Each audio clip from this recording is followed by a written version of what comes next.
Hoje, eu sou da comissão, eu colaboro, né, na comissão de mobilização do Comitê da Bacia Hidrográfica do Velhas.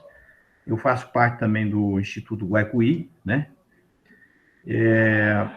Também eu sou membro de um núcleo chamado Núcleo Tiradentes, do Sistema Nacional de Redes Fito, vinculado à Fiocruz, né? Esse núcleo Tiradentes, ele está voltado para se concentrar numa estruturação de redes, de colaboração, né, de integração de diversos setores vinculados à questão das plantas medicinais, fitoterápicos e fitofármacos, né? Não há uma, vamos dizer assim, uma coordenação formal, mas informalmente o Farmanguinhos que coordena esses núcleos em todo o país. Então, nós temos núcleos no Cerrado, né? Temos núcleos no Mata Atlântica, núcleos na Floresta Amazônica, nos Pampas, na Caatinga, né? No Pantanal. Então, esses 6 biomas fundamentais, todos eles têm núcleos articulando em rede várias expertises, né? Desde agrônomos, biólogos, botânicos, químicos, fitoquímicos, né? Então, esse núcleo, o objetivo dele é a gente promover uma interação entre esses especialistas. Ele é um núcleo que está começando, nós estamos retomando, na verdade, esse núcleo em Minas Gerais, voltado principalmente para o Cerrado, mas como nós, em Minas Gerais nós temos, já temos Caatinga, né, ali no Nordeste de Minas, o Norte, né, na região de Grão-Mogol, Cristália, Botumirim, aquela região de Salinas, tem formações de Caatinga, tem Mata Atlântica por aí afora, né, restos, pelo menos, tem em vários lugares, tem as reservas, né, legais e parques, e nós temos também o Cerrado, que é o mais intenso, o mais abrangente, né? Então, o núcleo Tiradentes tem esse papel aí de articular vários atores nisso aí, inclusive agricultura familiar, quilombolas, comunidades tradicionais que lidam com plantas medicinais, né? Então, é isso. E eu comecei a trabalhar com plantas medicinais quando eu estava na Fundação Ezequiel Dias. Em 87, eu assumi a diretoria industrial da FUNED e apresentei para a Central de Medicamentos, que tinha um programa voltado para plantas medicinais, né? A gente apresentou um programa com 4 plantas na época. A espinheira santa era uma delas, e a gente queria desenvolver o fitoterápico, e inclusive chegamos a construir uma planta industrial mesmo, com um laboratório de controle de qualidade, controle de processo, tudo direitinho, lá dentro da área da FUNED, Fundação Ezequiel Dias. Só que isso aí foi congelado depois, porque as outras administrações simplesmente não deram importância para isso, e ficou parada essa fábrica de fitoterápicos na FUNED, né? Também comecei a desenvolver, eu trouxe para a FUNED a professora Laide Braga de Oliveira, né, para orientar um programa de síntese orgânica, né, de fármacos, e trouxe o engenheiro agrônomo que infelizmente nos deixou, né, já foi para outra dimensão, o Rubens Almeida Récio. Ele era especialista em plantas medicinais, em geoprocessamento, ele tinha uma plataforma, eu acho que tem ainda, está com a esposa dele, eu acho que ela vai oferecer isso para o CDTS, Centro de Desenvolvimento de Tecnologia em Saúde da Fiocruz,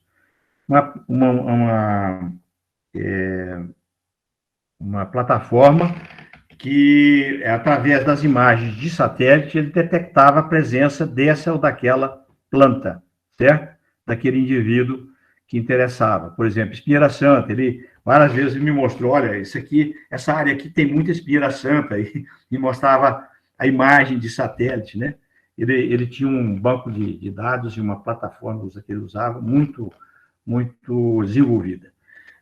Então, o Rubens foi uma das pessoas que eu mais admirei, ele, a Laíde Braga. Outra pessoa que nos ajudou muito a iniciar esse núcleo, Tiradentes, é a Albina Nogueira, botânica, presidiu a Fundação Zoobotânica ali na Pampulha durante bastante tempo, aposentou, e hoje o jardim lá, né, de plantas medicinais e tal, está abandonado, segundo eu fui informado, né? Mas o jardim botânico de plantas da Faculdade de Medicina está bem. Eu fiquei sabendo, vou até visitar brevemente. Da Faculdade de Medicina, lá atrás da biblioteca da faculdade. Está lá, parece que está bem cuidado e tal. Então, eu queria, Leila e Walter, eu posso começar aqui a apresentação? O Walter, com você aí. É uma alegria tê-lo, Francisco, doutor Francisco. É um prazer muito grande, mas o mediador dessa noite vai ser o Walter, tá? Tá bom. Então, tá bom. Na verdade, aqui a gente tenta dividir um pouquinho para a sobrecarga não ficar muito grande, que a professora Leila dá aula, né? Então, assim, a gente alivia um pouquinho para ela, tirar essa preocupação, mas a casa é nossa de todos, né? É só mesmo, então, aproveitar e me congratular com todos pela presença do Francisco Rubió, né? Só essa palhinha que ele já deu mostra a relevância, né, do trabalho dele, não só para a nossa região, mas para a ciência como um todo, e me congratular também com a nossa Thaís, né, do Comitê do Jequitibá, que é a nossa mobilizadora, né, da Bacia do Veras, que está aí ajudando a gente no movimento do Comitê da Bacia do Jequitibá aqui na nossa região, né? E a todos, né, pela presença, para a gente discutir aí um tema que tem uma relação muito estreita com a natureza, com a ciência e com a própria visão de mundo que o ser humano vem adquirindo, né? Cada vez mais dando valor para as coisas pequenas, né? As coisas miúdas e que tem uma importância tão grande, né? Que foi tratorada, destruída, né? Como se fosse improdutiva, né? E essa biodiversidade tem muito aí para mostrar e eu tenho certeza que o Francisco Rubió vai nos dar mais ânimo ainda para seguir nessa jornada aí. Boa noite, prazer, Francisco. Bom, o prazer é todo meu, viu, Walter, viu, Leila?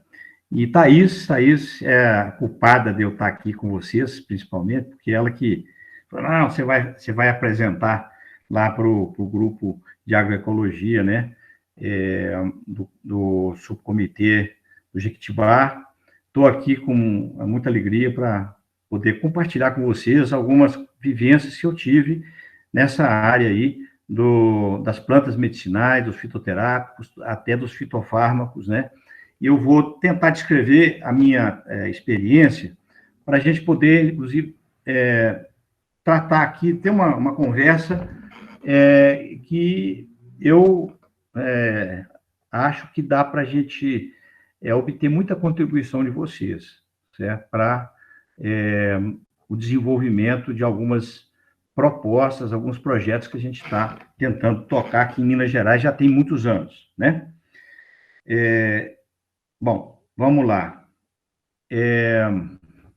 O Brasil, né, é detetor da maior mega biodiversidade do mundo e contando com 6 biomas fundamentais: a floresta amazônica, a Mata Atlântica, Cerrado, Caatinga, Pampa, além dos campos de altitude, né, com ecossistemas onde está presente o fenômeno do litígio de biomas. Uma coisa interessante é que aquela região de Grão-Mogol, Cristal e Botumirim, onde está sendo cobiçado por mineradoras, né, porque é riquíssimo em minério, ouro, etc., como que ali a natureza, né, deslocou para aquela área, que é um santuário, porque a Serra do Espinhaço, ela emergiu do fundo do mar, calcula-se aí que entre 1,5 a 2 bilhões de anos atrás, né? Imagina, de lá para cá, quanto que essa biodiversidade teve que se desenvolver para poder enfrentar tudo que teve que enfrentar durante todo esse período de evolução pelo qual passou a nossa biodiversidade naquela região.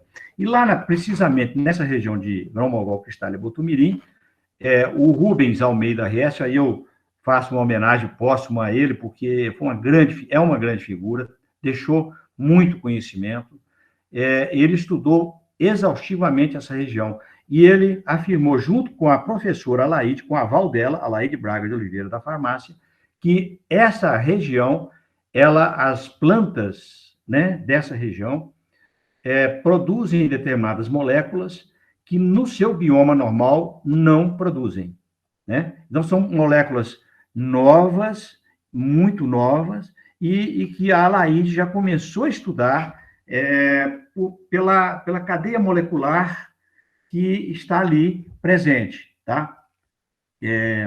Bom, estudar com aquelas limitações de recursos, aquela coisa toda, mas está lá na prateleira das pesquisas da professora Alaide Braga. Então, os potenciais econômicos que essas moléculas ali, naquela região, podem nos fornecer, os potenciais são enormes, né? Em termos de resolver problemas de saúde, combate a viroses, combate a parasitoses, doenças negligenciadas, câncer, etc. Né? Então, aqui eu faço uma homenagem aqui a um projeto que fala assim, prospecção de moléculas ativas no espinhaço. Nós trabalhamos isso aí em 2017, apresentamos para as mineradoras, mas parece que os ouvidos eram moucos, surdos, não ouviam, não escutavam.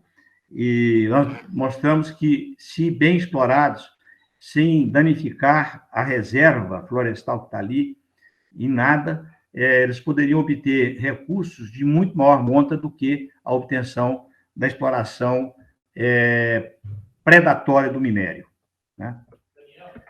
Então, a biodiversidade e a bioprospecção, eu procurei separar um pouquinho, antes de entrar concentrar na flora.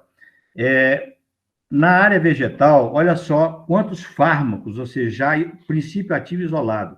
O alfa-bisabolol vem da candeia, né? Um anti-inflamatório poderoso, antibiótico, etc. Cicatrizante, usado na indústria de perfumes, né? Porque ele é inodoro, ele é purificado, ele é inodoro e translúcido.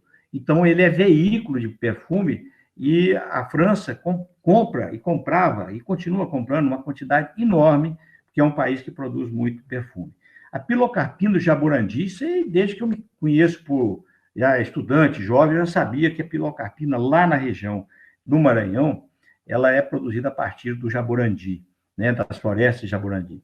Artemisinina, né? A artemísia, quem é que não conhece a artemísia, já não viu falar em artemísia? Pois é, a artemisinina gera o artesunato, e o artesunato hoje é o principal medicamento para combater malária, porque o Plasmodium falciparum não tem resistência ao artesunato, como tem a cloroquina, tá? O Lapachol foi uma grande descoberta da Alaide Braga, através da farmacognosia que ela criou lá na Escola de Farmácia há muitos anos atrás. Ela formou muitos mestres, doutores e tal. Ela estudou o Lapachol, derivado do IP, né? O IP amarelo é o que mais produz Lapachol, e derivado dele, a Lapachona, que é um anticancerígeno fantástico, né? Antibiótico, serve como antibiótico também, etc. A quercetina, né? Que vem da arrutina, que é da fava danta, que é uma planta do cerrado nosso, né? Que é usada como medicamento e como cosmético. O curare, né? Olha quando que os cientistas descobriram o curare, e os índios já sabiam do curare há milênios, né? Que eles colocavam na ponta da flecha para atirar no inimigo, e na hora que a flecha entrava no corpo do indivíduo, o curare agia, acabando com os movimentos respiratórios da vítima. Então, o curare é conhecido, né, de quantos anos? Quantos milênios, né? Talvez. Pelo menos centenas de anos. O dicumarol, o varfarina, foi descoberto quando eles viram que o gado que comia esse feno, chamado trevo doce, né, ele tinha várias, começava a ter hemorragia, à torta e à direita. Sobre a prospecção na biodiversidade animal, olha só, o captopril, todo mundo sabe, é um dos principais medicamentos para combater a hipertensão, vem da jararaca. Na década de 60 foi descoberto por um professor de Ribeirão Preto e pelo professor Carlos Ribeiro Diniz, que era do ICB, aqui da UFMG, né? Eles descobriram juntos, pesquisavam juntos, descobriram. Por que descobriram? Porque os pacientes que chegavam lá no João 23, que é um centro de referência em toxicologia já há muitos anos, e é um dos principais centros de referência da OMS em toxicologia, descobriram que os pacientes que chegavam mordidos de jararaca estavam todos com a pressão lá embaixo, quase que em choque, né? E aí alertaram os pesquisadores, não, vamos buscar a molécula que está causando isso, e encontraram o captopril. E o enalapril, que é um derivado dele, é um semissintético, também é muito usado, ele é dá menos efeito colateral do que o captopril, mas ele veio de lá. A exenatida, que é daquele lagarto, né? Lagarto de Gila, é usado hoje no diabetes tipo 2, né? A crotoxina ou crotamina da cascavel, né? Atividade antitumoral e antimicrobiana, olha só. Da Foneura nigventri, que é a aranha armadeira, a FUNED já descobriu, dentre outros, a atividade inseticida específica. Ela é inócua ao ser humano ou até a peixes e outros animais, tá? É inócua, mas para o inseto é letal. E também na disfunção erétil, porque descobriram que tem uma molécula no veneno da aranha armadeira que ele age exclusivamente, né, nos corpos, nas terminações neurovasculares dos corpos cavernosos, não age sistemicamente como esses outros Viagras que tem por aí, que tem uma ação sistêmica que pode prejudicar do ponto de vista cardiovascular dos pacientes, né? Então, existe aí um caminho a prospectar nos venenos, nas peções de serpentes, escorpiões, e aranhas e lagartos, um campo enorme. Basta ter investimento. Investir em ciência e tecnologia e inovação. Porque você investe em ciência e tecnologia para gerar o produto, para atender as demandas da sociedade, né? Então, os micro-organismos, olha que coisa fantástica, a penicilina, quem que não lembra da penicilina, né? Do penicillium, né? Um fungo, né? O limonenos, os cítricos, quando acionados com algumas leveduras, produzem substâncias anticancerígenas, né? A asparginase, né? Um antideucêmico usando cultura bacteriana, ou a sua produção, você pode chegar a ele por cultura bacteriana ou através de uma levedura. É muito mais barato, é menos tóxico, etc. Menos efeitos colaterais. A ciclosporina, que é um imunossupressor largamente usado, né, para combater rejeição a câncer, vem de um fungo. A cefalosporina, um antibiótico usadíssimo aí, né, muito usado, vem também de um fungo. A levostatina, um antilipêmico, quem é que não toma, né, para baixar o colesterol, triglicéridos, etc., né? E outras leveduras que são usadas para fabricar queijo na indústria, portanto, de alimentos, né? O queijo Roquefort, o camembert, estão na produção de alimentos, na produção de cerveja. Então, isso aí, nós sabemos que isso aí tem um manancial enorme de possibilidades. Aí nós temos hoje uma política nacional de plantas medicinais e fitoterápicos, né? E tem uma relação nacional de medicamentos, chama RENAME, de 2020, que eu coloquei algumas substâncias aqui derivadas diretamente de plantas, né? A alcachofra, a aroeira, a babosa, a cáscara sagrada, espinheira santa, garra do diabo, guaco, hortelã, menta, e a isoflavona de soja, né? Medicamentos homeopáticos, a farmacopeia homeopática brasileira terceira edição que está em vigor, né? O Plantago, né? Que é para gente que tem prisão de ventre, né? O Salgueiro, né? A unha de gato, e vai por aí afora. As plantas medicinais, fitoterápicas e farmácias vivas no SUS são já regulamentadas, né? Tem uma resolução da Anvisa, né, Agência Nacional de Vigilância Sanitária, de 2013, né, que dispõe sobre boas práticas de processamento, armazenamento de plantas medicinais, preparação e dispensação de produtos magistrais e oficinais de plantas medicinais e fitoterápicos em farmácias vivas no âmbito do SUS. Então, está regulamentado, né? Se o município quiser montar uma farmácia viva, estruturar, ele pode apresentar o projeto para o Ministério da Saúde, né? E tem recurso para isso, para comprar equipamento, material, né? Fazer a capacitação e tal. E uma coisa importante, né, na fitoterapia, é a receita do médico. Se não tiver um médico fitoterapeuta que acredita na fitoterapia, né, para receitar, evidentemente que o farmacêutico não vai dispensar um medicamento para um paciente que não teve receita médica, né? Tá certo? Então, nós temos que ter uma preocupação em inserir nos cursos de medicina, de enfermagem e odontologia, né, a fitoterapia. Há um desconhecimento, uma displicência absurda, porque os médicos são dominados pelos farmoquímicos, né? Os laboratórios fazem uma intensa propaganda junto aos estudantes de medicina, precocemente, já assim, bitolando ele para receitar aos farmoquímicos, aqueles medicamentos, e que o país depende deles em mais de 90%. Mais de 90% dos princípios ativos farmoquímicos, portanto, de síntese, né, são importados, mesmo esses que são fabricados pela indústria farmacêutica nacional. Então, a indústria farmacêutica nacional está submetida a uma camisa de força. Ela depende de importar princípios ativos, os IFAs, né, que hoje é muito falado, a preços de monopólio, porque são uma dezena de empresas farmoquímicas mundiais que controlam a produção de IFAs. Tá? Bom, em 2019, né, o Ministério revelou que tinha já registro de 2.160 unidades básicas de saúde que disponibilizavam fitoterápicos ou plantas medicinais.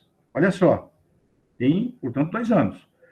Sendo que 260 são unidades básicas que disponibilizam planta in natura, 188 a droga vegetal e 333 o fitoterápico manipulado e 1.647 disponibilizam o fitoterápico industrializado.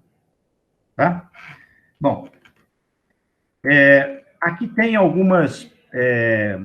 a Relação Nacional de Plantas Medicinais de Interesse do SUS é uma lista muito interessante.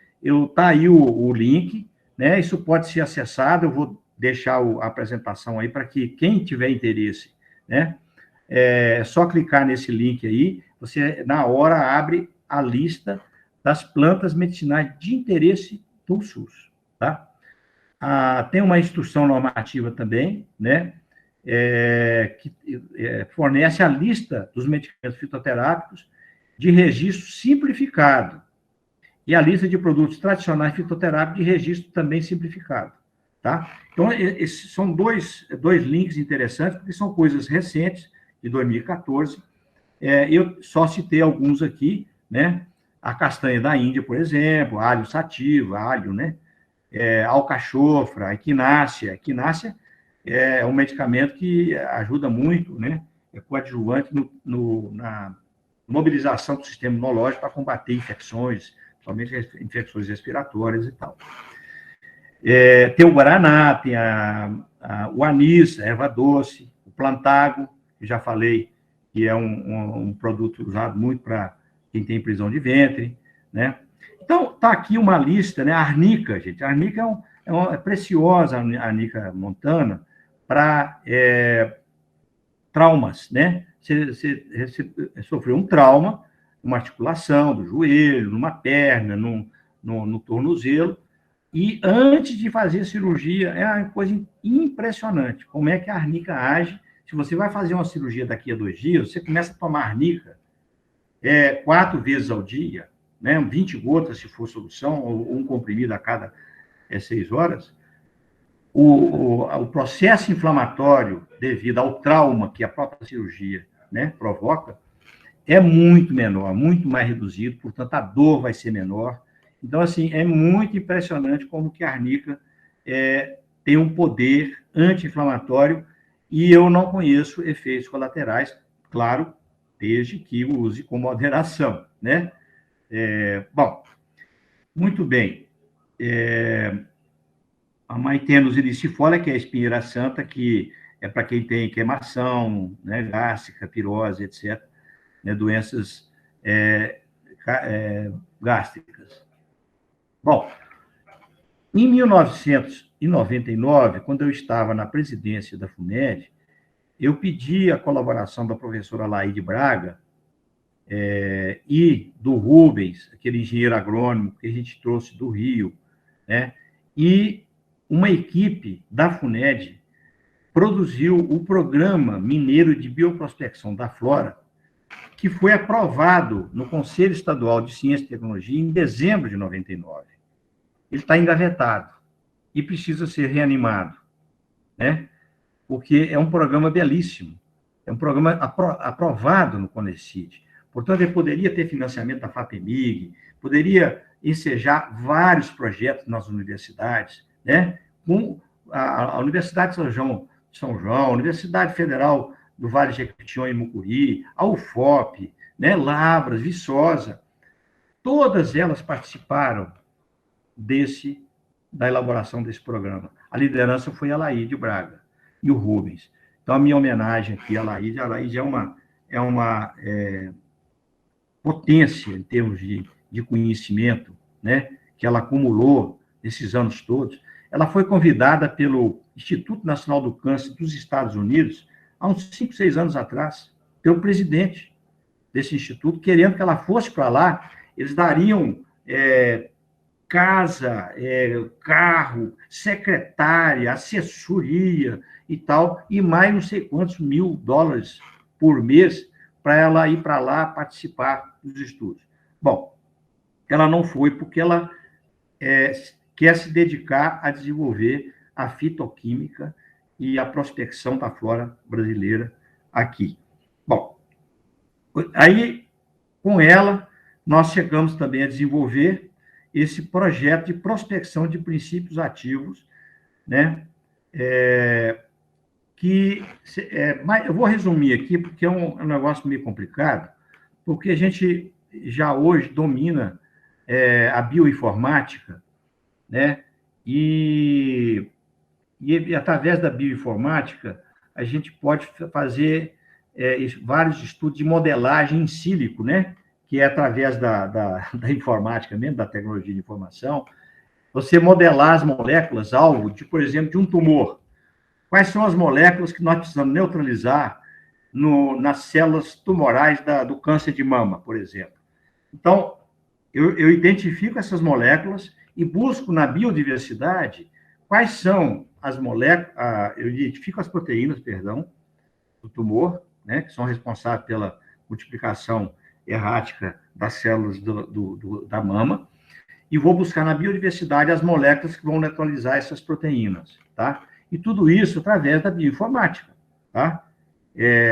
Hoje, os equipamentos espectrômetro de massa de alta performance são capazes de selecionar milhares, trabalhar assim em poucas horas, milhares de extratos, identificar nesses extratos quais são as moléculas, ou o grupo de moléculas que pode neutralizar aquelas proteínas-alvo. Então, a gente vai fazer o quê? Um tratamento específico para cada paciente, certo? E se eu tiver um banco de dados com várias moléculas já identificadas, mais rápido ainda a minha resposta ao tratamento, a barrar o crescimento do tumor, né? Então, isso aí é um projeto que a gente está buscando agora, negociando com a China, uma parceria para financiar esse projeto. E um outro projeto que eu queria apresentar aí para o nosso subcomitê do Jequitibá. Já conversei até com o Marco Vinícius Poliano a respeito disso, desse projeto. Conversei com o diretor da Faculdade de Medicina também, o professor Humberto, sobre esse projeto aqui, o Projeto de Desenvolvimento Socioambiental Integrado ao Manejo Sustentável do Bambu, né? Aqui está essa rede que está aí, né? Procura mostrar assim, que já no mundo existe uma série de instituições, principalmente o INBAR, né? O INBAR surgiu na China, mas hoje já está em vários países. O Brasil, inclusive, é signatário desse Instituto Internacional que trabalha com o bambu, né? E o bambu tem várias potencialidades, e o autor desse projeto, que é um arquiteto, ele sugeriu que o bambu fosse utilizado em populações ribeirinhas, né, de uma bacia enorme como essa do Velhas. Para quê?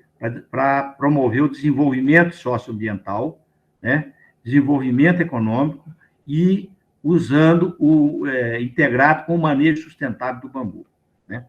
Bom, deixa eu passar aqui o modelo atual, né, porque o bambu, dentre algumas potencialidades dele, quando o polímero do bambu é misturado com algumas resinas vegetais, por exemplo, da mamona, da casca da castanha do caju, que era queimada, que agora já não está mais queimando, né, porque estão vendo que ela fornece uma resina interessante. Então, quando misturado com isso, essa estrutura nova, ela adquire uma capacidade de resistência maior do que o aço na mesma área, na mesma dimensão, entendeu?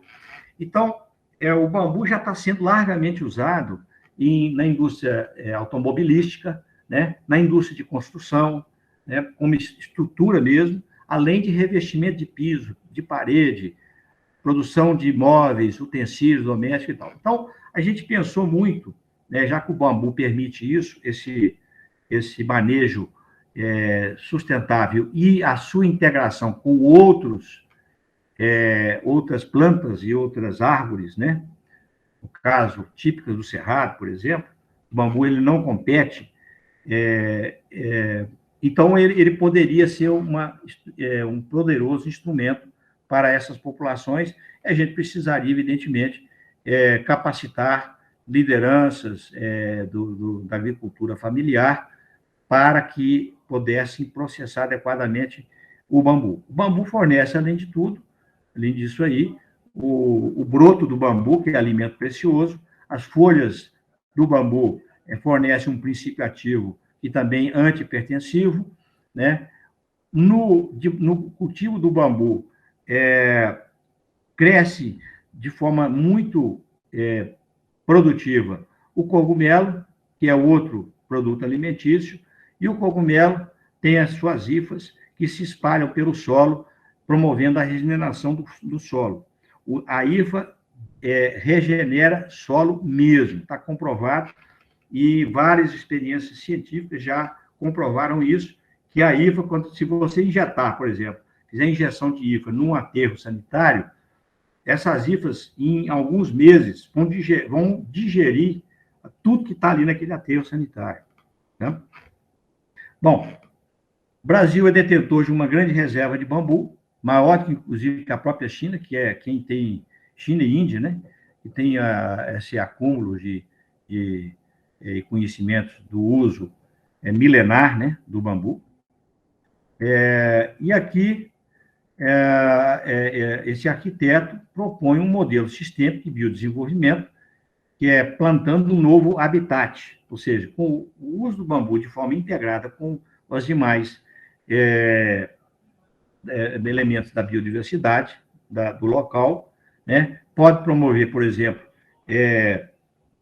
o desenvolvimento econômico, mas também a recuperação de nascentes e das matas ciliares.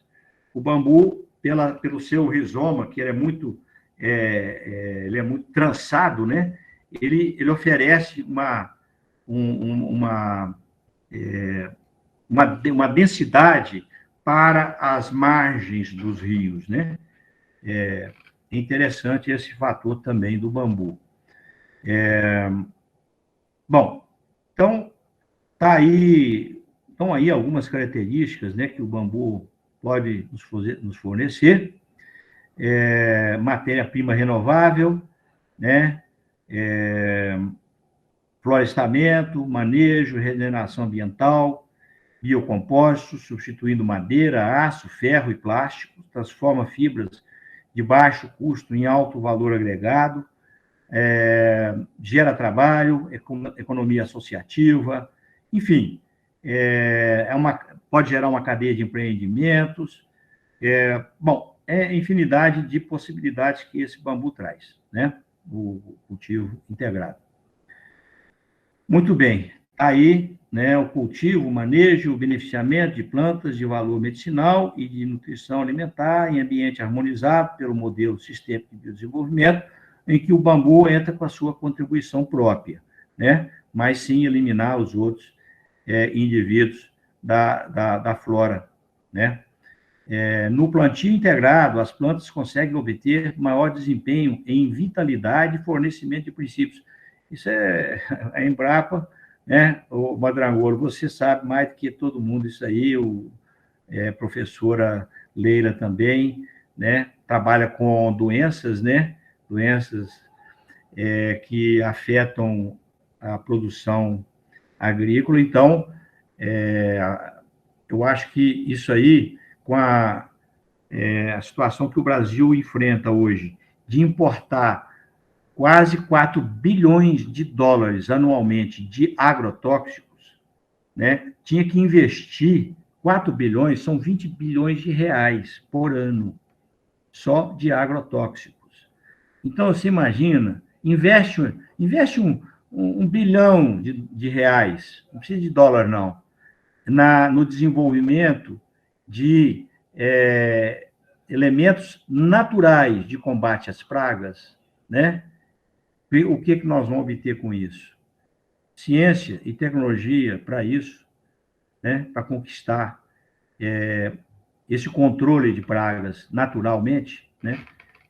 Depois você podia falar, professora, que você tem muito mais autoridade que eu. Eu sei que o Rubens, aquele engenheiro agrônomo, me falou disse, olha, Rubens, eu estive na Amazônia e o Exército tem um instituto biológico do Exército, descobriu em algumas plantas da floresta amazônica substâncias que, quando você dá um banho, por exemplo, numa manga, né, com essa resina, com essa substância, não há micro-organismo que invade aquilo ali, não tem bicho nenhum que entra naquela Acho que é o pau rosa, né, que eles falam. É não isso. É o pau rosa. Isso. Então, nós temos na natureza todos os defensivos necessários. Não precisamos de agrotóxico nenhum. Isso é tudo sintético, é tudo fabricado por farmoquímicas, sabe? Que induzem a gente a ficar dependendo, né? Dependendo delas, né? Amarrados nelas, com um custo elevadíssimo, né? Isso eleva o custo do alimento, além de estar veiculando o agrotóxico na alimentação da população e dos próprios animais, né? Muito bem. Aqui estão algumas utilidades que o bambu, né, pode oferecer, tá? Você vê aqui, ó, esteiras, revestimentos. Em estrutura, eu não tenho nenhum slide aqui, mas eu tinha um slide que eu perdi, não pude trazer ele hoje. Está vendo aqui, ó, móveis? Vocês estão vendo aí. Tem alguns móveis aí fabricados com bambu. Mas tem o aeroporto de Barajas, na Espanha, toda a estrutura, a cobertura do aeroporto é de bambu. É impressionante. Vale a pena dar uma olhada, quem puder, dar uma olhada nisso. Bom, então aí estão algumas instituições, né, que a gente pode agregar aqui. Tá, a Embrapa, acho que está aí, a Emater, não está a EPAMIG aqui, não está. Mas está a FAPEMIG, Sebrae, Emater, cadê mais? Não, a Embrapa não está aí, não? Pecado. Tinha que estar, né? Então, uma proposta para iniciar uma estruturação de um módulo inicial mesmo, de biodesenvolvimento que a gente está propondo implantar lá na Fazenda Modelo da UFMG, ali em Pedro Leopoldo, mas que pode ser dessa Fazenda Agroecológica da EPAMIG e da Embrapa aí em Sete Lagoas. Não vejo nenhum problema da gente também tentar implantar um módulo desse. O custo para implantar esse módulo, o custo inicial seria de 290 mil, isso foi há uns 4 anos atrás, tá? Então, assim, não é muito alto esse custo, né? Mas para obter financiamento é um problema, né? Então, não é nada difícil, né? Aqui está muito pequeno aqui a leitura, mas aí é mais ou menos um plano de ações para implantar esse módulo lá na Fazenda Modelo da UFMG, que é em Pedro Leopoldo, tá? Algumas ações que foram previstas aí em 2015, quando esse projeto foi apresentado pela primeira vez lá na UFMG. Aí houve uns problemas políticos na UFMG, o reitor foi acusado não sei de quê, que depois não provaram nada contra ele, mas houve uma coisa horrorosa contra a universidade, né? Uma perseguição, e isso paralisou, que o objetivo deles era paralisar mesmo a universidade, e então esse projeto também ficou parado, tá?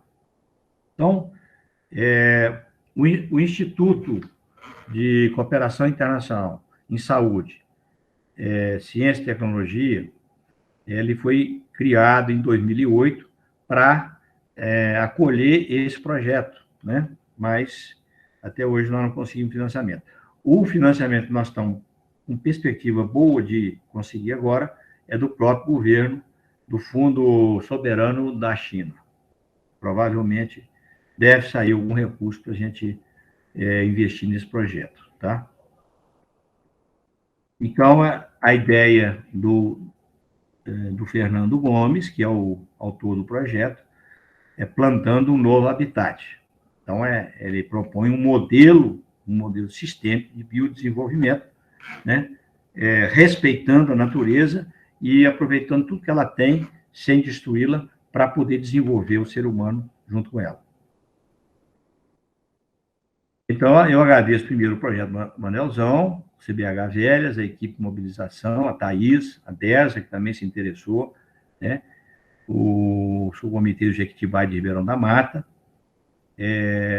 os subcomitês, então, estão acolhendo, né, esse projeto da agroecologia aí, no Jequitibá. Para nós é muito interessante, talvez a gente possa levar esse piloto para esses 2 subcomitês, né? Aí tem que discutir isso no subcomitê, se quer apresentar esse projeto, mas nós estamos buscando financiamento para poder, numa articulação com os subcomitês, através do CBH Velhas, a gente implantar as primeiras iniciativas do projeto e depois tentar disseminar isso no conjunto da Bacia do Velhas, tá? À medida em que for surgindo o interesse, evidentemente, de cada subcomitê, né?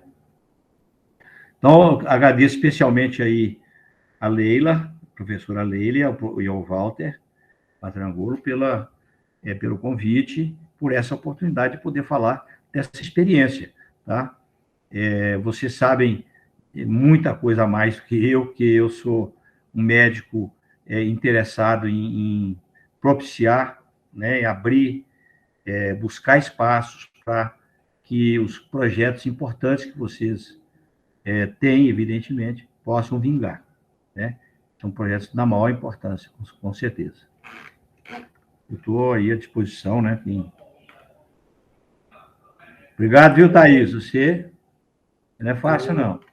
Bom, eu quero agradecer, antes de abrir para as perguntas, agradecer a exposição do Rubió, que realmente muita propriedade, né? Essa questão da base histórica é fundamental para a gente trazer essa discussão do potencial da biodiversidade, né? Para essa transformação da nossa sociedade, né?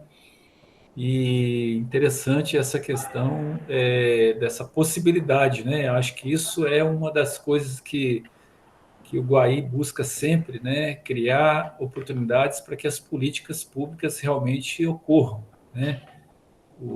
A Leila foi coordenadora do CVT Guaí, né, o Centro Vocacional de Agroecologia, que teve muitas intervenções aqui na região, criou realmente uma teia de relações bastante interessante e um fomento, né, nessa linha mesmo, como política pública de agroecologia, né, parte de um programa nacional que foi cancelado, né. Mas, de qualquer forma, essa oportunidade é sempre rica. E eu quero aqui agradecer também a presença do Procópio, né? Que é uma raridade ver ele nas lives, está aí conosco. Bom demais, só o Rubió para trazer. Boa noite. Ô, Procópio, obrigado pela presença aí. E vamos abrir para perguntas. É só levantar a mãozinha aí, gente, e se apresentar. Pode interromper, Walter? Com o A noite é compartilhamento? sua, a noite é sua. Tá bom. Que agora a gente pode se ver melhor, né?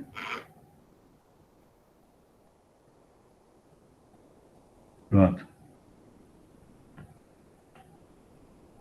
Ei, Cris, boa noite.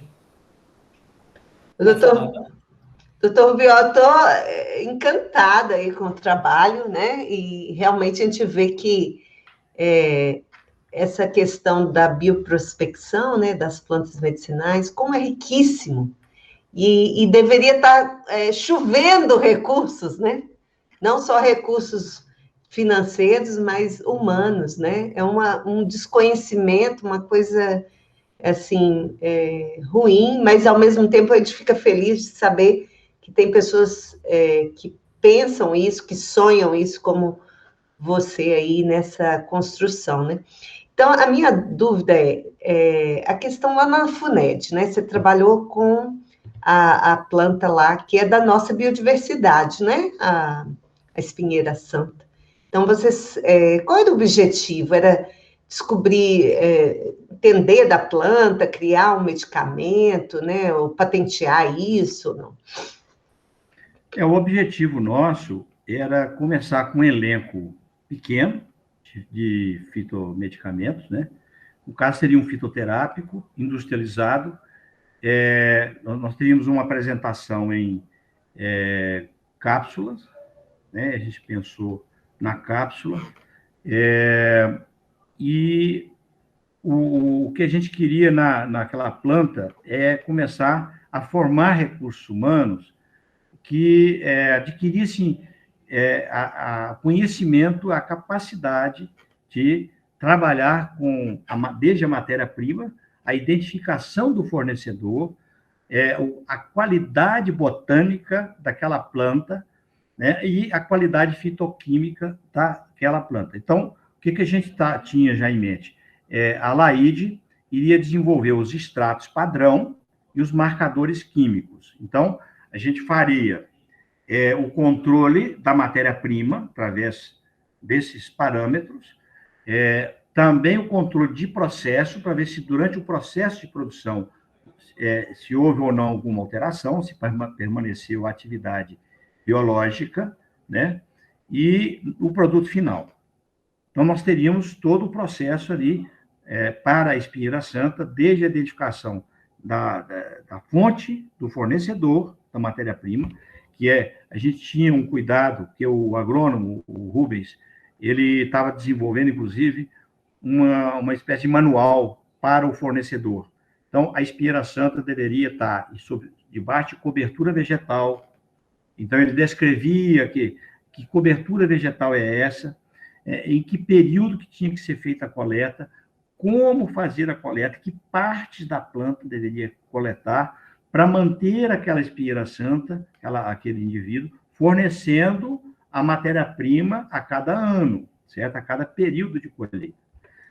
Porque você não pode causar danos à planta, porque ela vai parar de fornecer para você. né? Evidentemente. E você causa um dano ecológico também, né? Ecossistêmico. Então, a gente tinha toda a cadeia da produção da espinheira santa, e a gente tinha mais 2 ou 3 plantas também que a gente ia trabalhar, mas a gente queria concentrar inicialmente em uma para desenvolver a sistemática, entendeu, da produção. Né? Você vê que hoje a Anvisa ela tem já definidos uma série de parâmetros que você tem que seguir para você ser autorizado a fabricar um fitomedicamento, né? Seja ele um sachê, seja uma cápsula, um comprimido, ou um extrato seco, né? Ou uma tintura mãe, seja o que for, você tem que seguir uma série de parâmetros, né? Senão você não vai ser aprovado. Boas práticas de produção de fitoterápicos, né? Então, era esse o objetivo. O projeto parou por quê? Porque a nova direção que assumiu a FUNED achou que isso aí não tinha importância nenhuma para a população, para a FUNED, para o Estado, para a saúde. Né? Eu era chamado de raizeiro lá na FUNED, para você ter uma ideia. E eu achava ótimo. Está aqui o raizeiro, meus amigos. É elogio, né, gente? Isso é um elogio. Eu era elogiado. Porque eu falava assim, pois você até hoje come raiz, né? Entendeu? Porque você, por exemplo, captopril, né? Captopril vem do veneno, viu? Você está comendo veneno de jararaca, viu, cambada? Eu ainda, assim, esportivamente, né? Falava que eles estavam comendo venenos. Eu vi um pesquisador comentando, né, lá do Norte de Minas, não sei se da UFMG, falando que tem 700 plantas medicinais no Cerrado de Minas. Eu falei, será que é isso tudo? 700? Deve ser o Hernani, que é professor. O Hernani... Não é do Hernani, era de outra instituição lá não da UFMG, lá do norte de Minas. Eu acho que é no Instituto Federal. Fiquei surpresa. Provavelmente, porque tem uma comunidade agroecológica lá em Bela Vista, não, Mirabela. Logo depois de Montes Claros, indo para Januária, tem uma comunidade agroecológica lá e eles produzem muitas plantas medicinais. E quem orienta é o professor Hernani, lá do Instituto Agronômico. O Marcos Guião, também, lá de São Gonçalo do Rio das Pedras, né? Não sei se vocês ouviram falar dele. Eu já ouvi falar, mas não o conheço. Ele também esteve lá, dando curso lá para o pessoal. Mas... O Walter, parece que o Procópio quer perguntar aí, quer conversar. À vontade, meu caro Procópio. Boa noite para todos. Que aula maravilhosa, que esperança que se abre aí. Eu tenho uma experiência com erva medicinal ligada a hospitais espirituais, ou seja, com um viés totalmente diferente dessa parte científica, mas também com a parte científica por trás. Uhum. E eu acho muito interessante quando o professor Rubió cita a questão dos laboratórios. Poucas pessoas sabem que na década de 10 e 20, esses grandes laboratórios, inclusive a Dow Química, financiaram as universidades de medicina e farmácia no país e destruíram um patrimônio que não se está mensurado, porque nós tínhamos uma combinação dos povos indígenas que conheciam as plantas medicinais da terra. Nós recebemos o conhecimento também dos povos africanos que trouxeram, até mesmo pelos processos religiosos ligados à cultura da saúde e da medicina espiritual e física, e dos povos europeus, ou seja, nós tínhamos uma chance de ter aqui, na realidade, um laboratório, uma oficina de grande porte que foi minada. E isso foi incutido na cabeça a mentira falada muitas vezes, muita gente jura que é verdade, inclusive que a terra é chata. Então, cuidado que você cai pela borda. Então, é esse nível de destruição de um potencial, de um patrimônio gigantesco, e hoje aberto, inclusive, à especulação e a exploração por outros países. E a gente tem história de biopirataria a começar com a estévia, né, no caso daqui do sul do país, a quebra-pedra, que é tradicionalmente usado, que está patenteado no Japão, e vários outros que já se tentaram. O caso do alecrim do campo, que seria o própolis verde, que também está patenteado no exterior, embora eu não sei como é que está, tinha uma briga judicial com isso, mas nós estamos perdendo uma possibilidade muito grande com esse discurso da indústria farmacêutica, que eu não diria nem que é capitalista, não, é piratarista, sabe? Que é eu acho que encaixaria melhor esse neologismo meu aqui agora. Mas é a partir de resistências que a gente consegue chegar a algum lugar. Ou seja, a partir da quantidade da biodiversidade que nós temos na Mata Atlântica, Cerrado e Amazônia, é só quem já rodou nas regiões, na vegetação europeia, consegue entender o que significa realmente essa biodiversidade. Você anda quilômetros lá para achar 10, 15 tipos de plantas, sendo repetitiva na paisagem. Aqui você pega 1 metro quadrado de horta que você fizer, já tem mato para arrancar durante um ano inteiro. E você arranca, arranca, arranca, e você não sabe nem de onde surge tanta planta desse jeito. Então, eu acho que é um alento poder escutar isso. Vocês me desculpem, gente, eu já estou na cama, que eu comecei às 5 horas da manhã. Então, eu estou aqui na cama, mas não podia perder. Então, muito obrigado. Eu não tenho Bom até uma demais. pergunta, não. Nós temos é que lutar junto. Bom demais. O Procópio resgatou aqui uma questão, eu citei assim en passant, mas os europeus descobriram o curare, né? Mas os indígenas já tinham descoberto há muito tempo, muito antes deles. E já sabiam o uso que poderia ser feito do curare. Bom, mas realmente isso que o Procópio está dizendo, eu acho que nesse programa, né, de plantas medicinais, é uma oportunidade realmente da gente resgatar todo esse conhecimento tradicional que os indígenas, né, nos legaram, e as populações indígenas que ainda existem no Brasil, ainda sobrevivem, também guardam isso, é um patrimônio, e o que a nossa negritude trouxe lá da África, né? Vieram para cá escravizados e ainda deixaram, nos legaram um presente, que é o uso, olha só, quer dizer, nenhum espírito vingativo dos negros em relação a essa violência, né, que maculou a história, né, que é a escravidão. Mesmo assim, eles trouxeram para cá esses costumes, né, esses conhecimentos tradicionais, que até hoje eles têm uma grande importância para nós, se a gente for a fundo, investir um pouco, né? Não precisa muito, a gente vai tirar aquela lista mesmo que eu apresentei aqui, da Rename, tem várias substâncias ali, várias plantas que a gente aproveitou desse conhecimento tradicional. Tá? Então, assim, realmente esse é um patrimônio, né?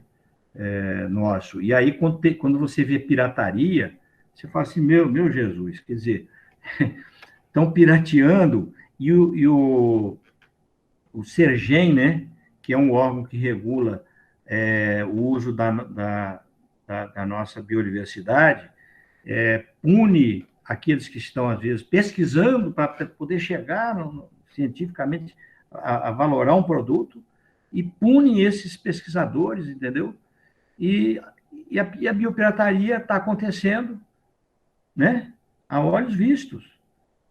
Como várias cupuaçu mesmo, né, o Walter falou aqui, né, que foi pirateado, e outras plantas brasileiras foram pirateadas, e o captopril, que foi tirado do veneno da jararaca aqui no Brasil, foi descoberto aqui, foi patenteado pelo Abbott, e o Abbott fatura por ano 5 bilhões de dólares só com captopril.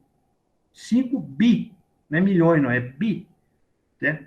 Então, olha só, a nossa biodiversidade para onde está indo? Então, nós é que temos para aproveitar dela. E aproveitar não só para nós, mas para a humanidade, né? Se a gente conseguir aproveitá-la para nós vamos conseguir aproveitar também para o resto da humanidade, com certeza.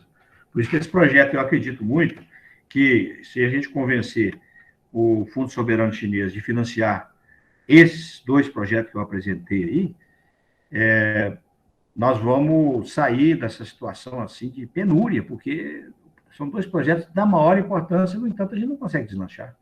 Tá? Tem anos que isso está aí. Eu não desisto, não. Nem a professora Laíde, nem nenhum de vocês, pelo que eu sei, não desiste. Né, professora? Walter? E sem contar ainda essa coisa da substituição dos agrotóxicos, né? Isso. Que é os fitoquímicos para controle de pragas, de fitopatógenos. Então, nos congressos de fitopatologia, começaram a aparecer, né? Eu participei do primeiro congresso, que chama Cobradam, foi em Fortaleza, que era de defensivos naturais. Eu lembro que nós éramos, acho que era um grupo pequeno, nem 50 pessoas participando desse congresso, mas tinha mais de 200 trabalhos, e desses 50, 10 eram estrangeiros, que anotavam tudo que estava sendo passado. 10 anotavam, eles ficavam anotando, né? Quer dizer, eram 40 brasileiros e 10 estrangeiros, que a gente não tinha nenhum trabalho para apresentar, mas anotava tudo. Quer dizer, não tem razão uma coisa dessa. Essa biodiversidade que a gente tem aí, né, que a natureza está aí, ela deveria ser realmente bem estudada por nós, né, no sentido da ciência. Deveria estar tendo recursos, muito recursos, né, humano. E o país do consumo de medicamentos e agrotóxicos é um absurdo. Eu falo com os estudantes, quais as empresas que mais dá dinheiro no mundo, né? Mais lucro é armas, medicamentos e agrotóxicos. Isso, é isso aí. Terrível. É um comentário só que eu acho que é interessante esse momento, porque a gente está, né, numa discussão aqui, médico, agrônomo, né? E é realmente uma convergência muito importante que as visões, né, humanistas das áreas que até então, né, vamos dizer, estavam a serviço do capital, né? Tanto a medicina como a agronomia. E eu vejo isso como uma grande oportunidade, né, de crescimento em comum. Em 2000, eu participei de um congresso no Rio de Janeiro. Foi o primeiro e o único congresso de saúde onde a gente tinha ali trabalhos sobre o efeito do agrotóxico nos fetos, né, o papel da agronomia e do agronegócio na saúde pública. Então, foi uma versão única desse congresso, não teve mais, né? E eu estou lembrando desse momento aqui, 21 anos depois, né, que a gente está aqui discutindo uma questão de realmente de segurança nacional mesmo, né, que é o nosso patrimônio e a saúde pública, né, coletiva, né? Então, eu acho que esse é um momento muito importante que a gente tem, né? E que a gente siga realmente com esse ânimo, né?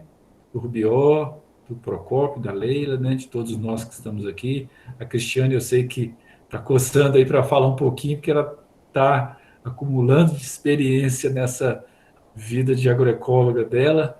Você quer falar um pouquinho, Cris? Não, eu cheguei atrasada, né? Peguei a parte do bambu. Depois eu vou assistir tudo, na hora que Leila disponibilizar para a gente, mas falando da parte do bambu, que eu acho fascinante também.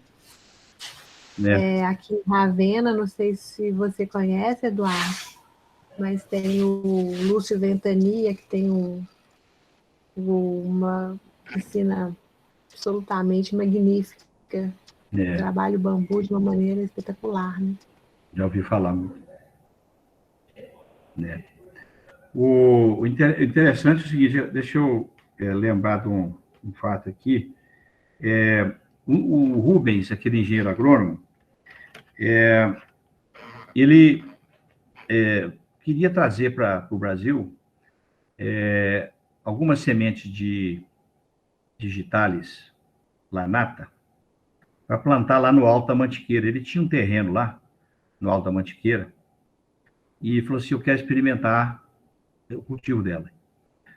E ele falou assim, como é que eu vou fazer para importar? Não, você não vai poder importar, porque ninguém está conseguindo importar semente se não tiver um projeto, pesquisa, aprovado, não sei o que e tal. Aí ele falou assim, então me manda lá para a Inglaterra, eu tenho um pesquisador lá que eu estou doido para ver, ele tem semente de digitalis lanata, ele está fazendo experiência, está cultivando, e eu quero trazer para a Mantiqueira, está interessado em saber como vai ser o comportamento da digitalis lanata lá na Mantiqueira, altitude. E eu mandei ele para lá, fiz um curso lá que ele aproveitou, se aperfeiçoou mais ainda, né, na prospecção, no geoprocessamento, tal. Trouxe 2 quilos de semente, semeou lá. Veio uma pesquisadora chinesa, né, porque a digitalis é originária lá do Cáucaso, né?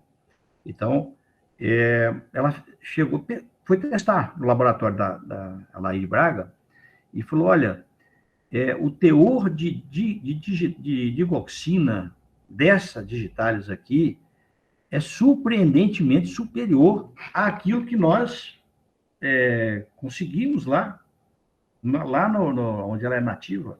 Né? Então, você vê como é que é um engenheiro agrônomo sacou que, estudando o comportamento da planta, pesquisando quais foram as concentrações que os pesquisadores na China, na Índia, não sei aonde, tinham chegado e nos Estados Unidos. Ele falou, aqui vai ser melhor do que lá. E não deu outra. Ele cultivou. Então, outro exemplo, Lavras, a Federal de Lavras, importou sementes de Artemisia annua chinesa, a Artemisia annua chinesa. Os chineses descobriram lá a artemisinina. E ele trouxe, o pessoal de Lavras trouxe essa semente para a fazenda deles lá, né? E cultivaram. E também deu uma concentração de artemisinina fantástica. Tanto que eles fizeram um projeto para começar a transformar a artemisinina em artesanato e começar a ter produção de artesanato no Brasil, para aplicar lá na Amazônia nos pacientes com malária. Pois bem, aí houve uma interferência? Não, nós vamos comprar da Argentina. Entendeu como é que é o negócio? Tinha interesse econômico, financeiro, e aí paralisaram um processo de naturalização de uma planta, certo? Com uma produção fantástica. A digitalis lanata também foi destruída, né? Paralisada. Mas nós estamos em pé, nós não desistimos, não. Estamos aqui. Nós estamos um grupo aqui, né? Esse grupo vai crescer, com certeza, porque nós estamos acreditando nisso. Que é por aí o caminho. Né, Procópio? Thaís está aí também. Joaninha. Muito bom. Mais alguém, gente? Algum comentário? Fiquem à vontade. Nós temos aí, a nossa proposta aí até 9h30. Isso. Mas, olha... Agora, o bambu que eu queria entender, qual é a questão medicinal do bambu, sabe? Na folha do bambu, aquela folha que vai lá para cima, né, e que cai, na folha do bambu já tem estudos científicos que ela tem uma substância que atua reduzindo a pressão arterial. Aonde que ela atua exatamente, ainda não, eu pedi à professora Laíde, falou, vamos estudar isso, né? E ela tem mais facilidade para estudar isso lá, na farmacognosia dela. Provavelmente nós vamos ter algum estudo nesse sentido também. Tá? Mas os chineses já descobriram isso. Eles sabem disso. Joana, fica à vontade.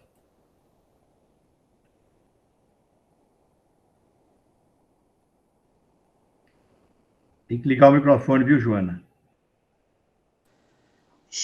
Verdade. Eu sempre me tratei com homeopatia e procuro sempre usar produtos medicinais, né? Agora estou começando a sinusite, já comecei a tomar os remedinhos natural aqui, né? Vou lá atrás das abelhinhas. É. O Saulo, você conheceu o Saulo, professor? Ele que traz para mim. Uhum. Tem que ser assim, porque se a gente fosse encher de remédio, né? Não dá. É. Complicado. E sou filha de família que também sempre usou produtos naturais, né? Acho que isso tem muito a ver também, né, professor? Quando não tem essa criação, né? E vai logo para o medicamento alopático, né? Isso é muito mesmo de família também. Meu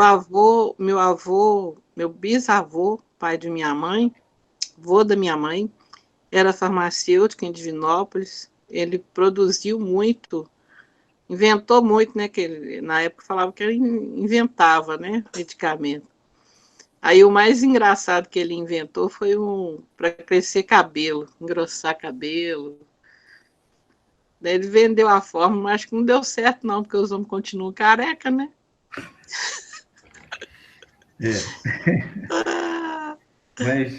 Mas muito obrigado, viu, gente? Foi riquíssimo essa apresentação aí de vocês. Gostei muito. Então, Obrigada. isso aí, eu estava falando sobre a arnica, né? Eu uso arnica. né? Eu tenho receitado muito para paciente que vai fazer, principalmente vai fazer cirurgia, seja de dente ou alguma outra cirurgia, né? Eletiva. A Montana, né, professor? Arnica montana. Eu E tenho aqui. tem uma homeopática também, que é com a diluição de CH6, né? Chama. E a Veleda tem. E algumas farmácias de manipulação também desenvolvem isso. E eu passo mesmo para os pacientes que vão fazer cirurgia. Começa a tomar 2 dias antes. E continua tomando depois da cirurgia. Aí o processo inflamatório é bem reduzido, tá? Dor bem reduzida. Muito bacana. Eu tenho essa experiência. Tem muitos anos que eu uso antes, depois. Qualquer tipo de procedimento. Agora eu tirei uma pinta aqui no braço, não tem nem marca mais, e não tem nem o mesmo. Não dá para vocês verem, não. Não mostraria. Eu tomei 2 dias antes, tomei 5 dias depois. Sim. Não tem nem marca. E tirou um trem grandão aqui, quase 2 centímetros lá para dentro da cara. Nós já temos alguns laboratórios em Minas Gerais, por exemplo, a TINA, que chama Ativos Naturais, lá em Pouso Alegre, ela fabricava principalmente o alfa-bisabolol a partir da candeia. Hoje ela já fabrica vários extratos de outras plantas, né? Demandadas pela indústria farmacêutica, porque está começando a indústria farmacêutica nacional, né, a buscar esse caminho. Na Alemanha, 50% dos medicamentos produzidos na Alemanha, com todas aquelas farmoquímicas que tem lá, já são produtos naturais, sabe? Ou derivados de produtos naturais, no mínimo. A lista oficial deles lá da Alemanha é bem maior do que a lista oficial nossa aqui, né, de plantas. Isso. Acho que deles lá é mais de 200 plantas. Isso, exatamente. Nós temos muito pouco aqui, né? Com esse manancial que nós temos de biodiversidade que nós temos aqui, né? E eu acho que essa área sua, viu, professor, do tratamento de doenças, né, das plantas, eu acho que é uma área extremamente importante, porque o agrotóxico, ele está dominando a agroindústria, ele domina. Todo mundo é dependente do agrotóxico, que são poucas, 2 ou 3 multinacionais que fabricam isso no mundo, né, inundando a agricultura de tóxicos, e tóxicos para o fígado e tal. Bom, aí, assim, as plantas não são tóxicas? São, por exemplo, o confrei. O confrei, se você ingerir o confrei, ele é hepatotóxico. Mas se você passar na pele, ele é um precioso cicatrizante, né? Na pele, uso tópico. Se você tomar, tem grandes chances de fazer um câncer de fígado, né? Então, assim, as plantas têm que ser estudadas também, tanto que os indígenas não colocavam na flecha, não era para pegar o inimigo, eles não tomavam aquilo, eles jogavam no inimigo, né? Eles sabiam muito bem que tomando aquilo, ele morria também. Eles já tinham ensaios clínicos, viu? Faziam um ensaio clínico adoidado, os índios. Então, uma coisa que eu acho que vale a pena a gente aproveitar esse gancho que o Rubiol falou do tratamento, né, de doenças de plantas a partir dos fitoterápicos, que o Brasil tem um movimento da produção orgânica, da agricultura alternativa, que foi criando aí uma legislação que gerou aí uma política nacional de bioinsumos. Então, assim, o agronegócio está comprando os bioinsumos, sabe? Está vendo o valor da biodiversidade. Eles estão fugindo dos agrotóxicos, dos resíduos. Tomara. Mas sabe por quê, Walter? É a questão econômica, né? Econômica, porque para produzir uma nova molécula de um agrotóxico é em torno de $800 mil. E um biológico é 11 mil, 10 mil dólares. Então, as grandes empresas estão de olho na redução de custo. Custo e ainda um apelo, né? Porque elas estão muito ligadas a uma imagem negativa, ninguém está querendo. Então, elas estão vendo que elas melhoram a imagem e ainda ganham mais lucro. Mas esse fato de que a gente está importando, né, 3 a 4 bilhões de dólares anuais de agrotóxicos é um dado que pode motivar projetos desse tipo seu aí, viu? Quer dizer, o que eu tenho defendido, por exemplo, o déficit comercial na área da saúde, de IFAs, agrotóxicos, pigmentos, vacinas e medicamentos de alto valor agregado, para oncologia, por exemplo, fator 8, fator 9 também, né, para hemofílicos, e mais os equipamentos. São 20 bilhões de dólares anuais, o déficit da saúde. Então, isso é um argumento mais que suficiente para quê? Não, então vamos investir na produção nacional, né, e vamos investir na biodiversidade, na bioprospecção, né, desenvolvendo técnicas de manejo adequadas para não destruir nada da biodiversidade e, ao mesmo tempo, usá-la adequadamente, né? Então, acho que a gente tem um quadro hoje aí, que a pandemia veio trazer mais argumentos ainda, né, que demonstrou que o país está à mercê do mercado externo para resolver a vacina, medicamentos, etc. Faltou comprar até uma máscara. Até para máscara, aventais descartáveis, não tinha. Então, seringas. Então, é isso. Quer dizer, nós estamos aí com vários argumentos hoje para pressionar. Agora, eu acho que com esse negacionismo que está aí no topo, nós temos que nos preparar, fazer pressão para que, na hora que esse negacionismo for expelido, né, a gente tenha muitos projetos e muitos argumentos. Certo? Nós não podemos parar. Nós temos que estar municiados, né? Universidade, instituto de pesquisa, os órgãos ambientalistas, né, as instituições ambientalistas, como o Guaicuí, o Manuelzão, o Comitê do Velhas. O Comitê do Velhas é um ícone, né, na mobilização social, na conscientização da importância do meio ambiente e das águas, né? Nós estamos destruindo as nossas águas. Estamos destruindo os recursos hídricos. Nós não, né, gente? Nós não. Nós estamos lutando para não deixar isso acontecer. É porque a gente fica usando nós. Não. O ser humano não é mau assim, não. Tem gente ruim nesse mundo, tem. Nós acreditamos em um outro mundo possível. Isso, Possível. Isso, o outro modelo. Parece que o Tarley quer falar, né? Isso mesmo. Fique à vontade, Tarley. Bom, boa noite, gente. Deixa eu me apresentar aqui primeiro, né? Eu caí de paraquedas aqui hoje no encontro de vocês, mas muito gratificante. Sou de Goiânia, curso de Geografia, foi uma amiga minha que mandou. E também sou agricultor, tem 2 anos já que eu desenvolvo projeto em agroecologia. Moro na zona rural aqui, certo? E assim, eu trabalho agrofloresta, comecei a passar para as hortaliças agora também, tem 7 meses de mercado, tudo dando certo. E assim, peguei várias disciplinas na agronomia, inclusive eu peguei cultura do bambu, professor Rogério, eles têm um centro de pesquisa aqui muito interessante na agronomia. Peguei manejo e cultivo de plantas medicinais também. Que mais que eu cursei por lá? Acho que foram essas, assim, que está debatendo aqui, né? Mas, enfim, é importantíssima essa questão da discussão. Peguei impacto ambiental dos agrotóxicos também, que, inclusive, o que a professora falou aí, em relação a essa questão que as indústrias, foi o Walter também que falou, né?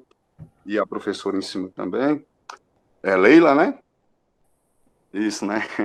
Então, pois é interessante, porque tinha um trabalho que a gente tinha que apresentar, que era justamente discutindo isso, né? Quais seriam as possíveis soluções e também falar um pouco sobre os impactos ambientais, que a disciplina era essa, né?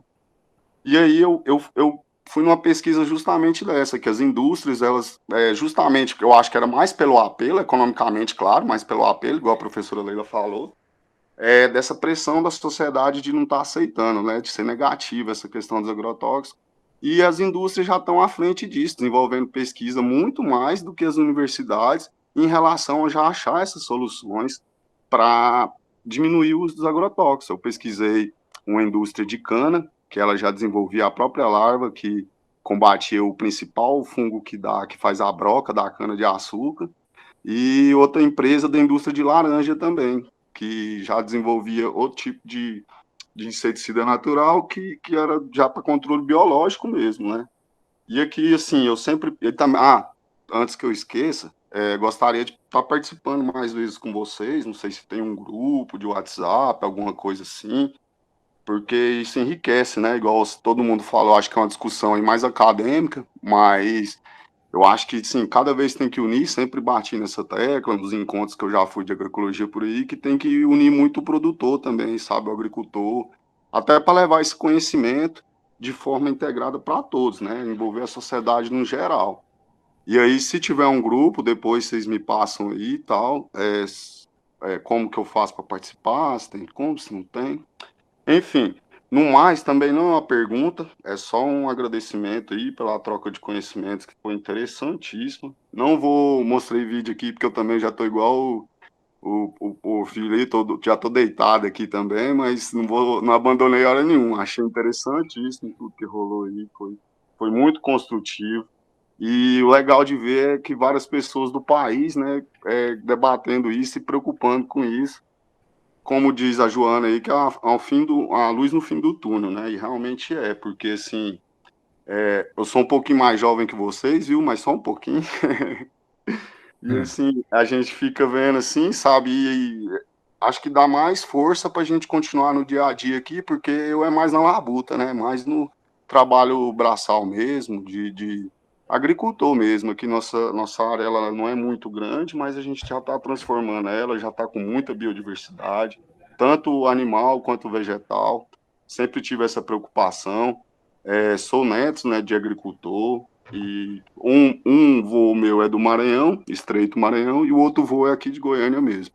Então eu sempre tive esse contato com roça e sempre tive essa preocupação, antes mesmo de saber que eu ia cair aqui, né? Porque eu primeiro fui para geografia, aí da geografia eu conheci a agroecologia, e aí comecei a descambar para o lado da agronomia, mas para pegar disciplinas que acrescentassem, tudo isso que a gente está discutindo aqui hoje, né? Eu falei para vocês da disciplina.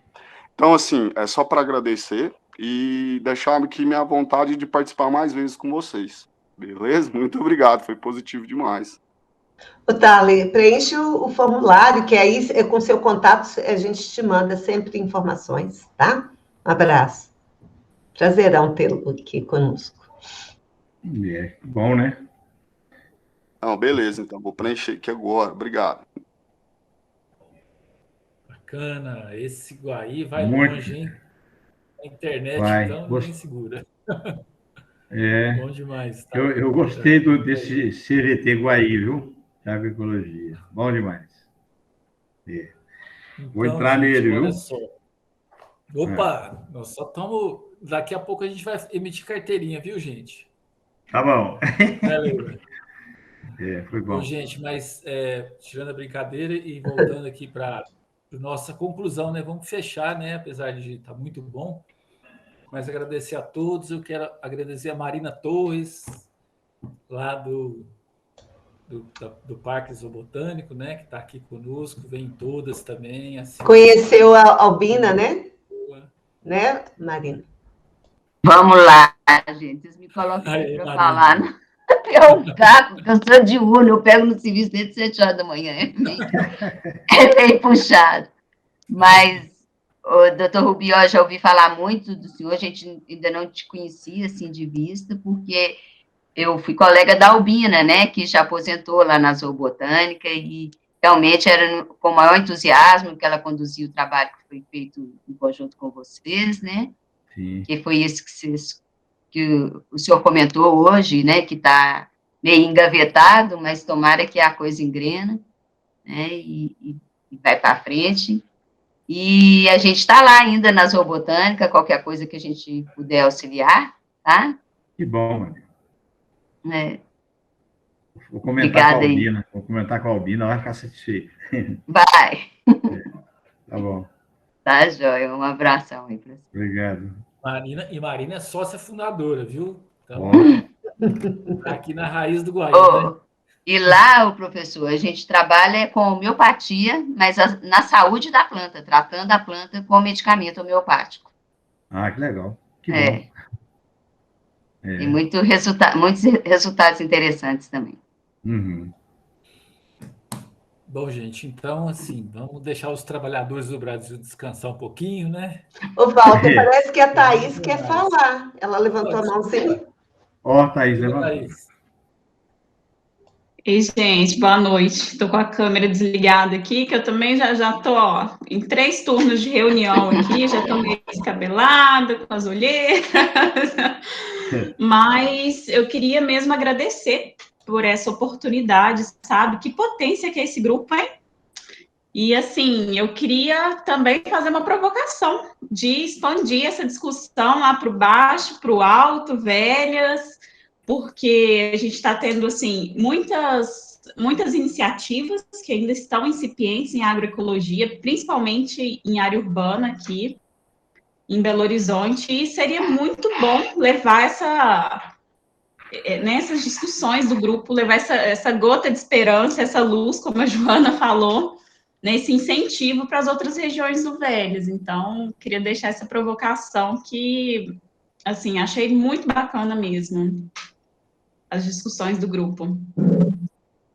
E é isso, obrigada pela oportunidade.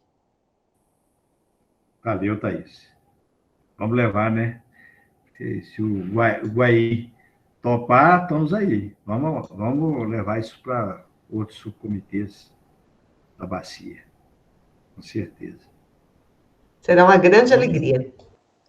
Posso completar? A gente faz muita confusão, sabe? A gente que é leigo, homeopatia com fitoterápico, às vezes a gente confunde. Então, é bom que esclareça isso para o consumidor, sabe? Eu que uso isso desde pequeno, ainda confundo, imagina um leigo aí, acho que até médico deve confundir, que a gente fala com eles, olha, eu vou usar, se tem costume de usar, então não pode, mas eles acho que não têm muita noção de nada também, não. E aí seria bom essa ideia, professor Rubió, de inserir isso dentro da faculdade, né, para eles terem essa noção básica, né, do fito, da homeopatia. Não respeitam, não, mas pelo menos para eles terem uma ideia, né, do que é. E do tão bem que faz para a gente, né? Mais bem do que mal. Obrigada, gente. Boa noite. Obrigado. É isso, né? Bom, eu também quero aproveitar aqui para agradecer muito aí essa possibilidade que vocês me abriram de poder falar dessa experiência, né? E eu fiquei muito satisfeito de conhecer também o trabalho de vocês, acho que é muito importante. Vocês conseguiram unificar aí num mesmo objetivo, né? 3 instituições, e sem amarrar a instituição, vamos dizer assim, nisso, né? É vocês que tomaram iniciativa espontaneamente e vinculadas a uma mobilização da sociedade aí, né, nessa região do Jequitibá, vinculado a um custo d'água importante, estratégico. Eu acho que isso tudo é muito importante, porque vocês estão trabalhando de uma forma mais sistêmica, né? E eu acho que quando a gente lida com a biodiversidade, a gente tem que realmente estar preocupado com isso mesmo, né? E eu tendo, avançando aí nas conversas sobre esse projeto do bambu e da bioprospecção da flora, eu vou manter uma comunicação com o Guaí, tá? E a gente vai vendo se a gente pode encaixar alguma coisa do projeto aí, né? Com vocês. Não é toda hora que a gente acha EPAMIG, Emater e Embrapa juntos, não. Um projeto junto com o povo, né? Aí vocês estão trabalhando com a população, né? Então, e essa região metropolitana já tem muita iniciativa, como foi falado aqui, de agroecologia. Então, acho que já estamos bem avançados. Nós temos um engenheiro agrônomo no núcleo Tiradentes, como eu falei, o Arildo Machado. Ele trabalha com agroecologia e com agricultura familiar. Acho que é uma pessoa também que pode somar muito. Ele trabalha em Betim, e vai para o Noroeste, ele vai para todo quanto é lado, tá? Pela Emater. Interessante. Então, muito obrigado aí pela oportunidade. Gostei demais da conversa nossa aí hoje.